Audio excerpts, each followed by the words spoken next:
Hi, this is Clay again from Lake Charles Toyota, and I'm here once again with Jessica. Say hi, Jess. Hi. Hey!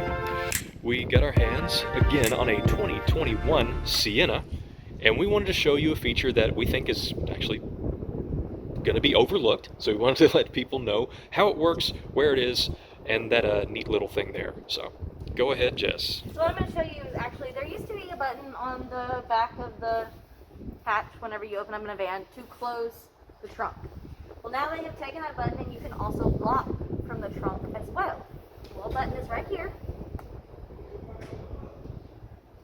And you'll see that 2 times lock on it.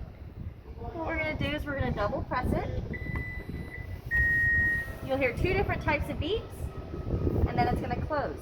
Once it closes, give it a second, and it's actually going to lock the vehicle as well.